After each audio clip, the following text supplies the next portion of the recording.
प्रक्रिया ऑनलाईन असेल असंही त्यांनी सांगितलं। नवी मुंबई विमानतळ हे मुंबईशी बोगद्यानं जोडता येईल त्याची व्यवहार्यता तपासून विस्तृत अहवाल सादर करण्याचे निर्देश उपमुख्यमंत्री एकनाथ शिंदे यांनी काल MMRDAला दिले आहेत। नवी मुंबई विमानतळाच्या विमानांची वाहतूक वाढणार आहे। या विमानतळाची राष्ट्रीय महामार्ग, उपनगरीय रेल्वे, मेट्रो, जलवाहतूक नेटवर्कशी अखंड जोडणी करणं गरजेचं ठरणार असून या दृष्टीनं सध्याचा सीलिंग BKC ते नवी मुंबई विमानतळ असा बोगदा करता येतो का याची चाचपणी करण्यास उपमुख्यमंत्र्यांनी महानगर आयुक्तांना सांगितलं आहे।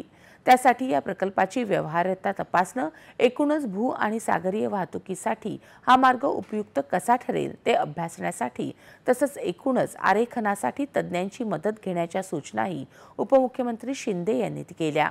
दरम्यान मुंबई ते अहमदाबाद या बुलेट ट्रेन मार्गावर ठाणे जिल्ह्यातलं म्हातार्डी रेल्वे स्थानक, ठाणे कोपर रेल्वे स्थानक तसंच तळोजा मेट्रोला कसं जोडता येईल हे पाहण्याचे निर्देशही शिंदे यांनी दिले। टाटा सामाजिक विज्ञान संस्थेनं आयोजित केलेल्या इंडियन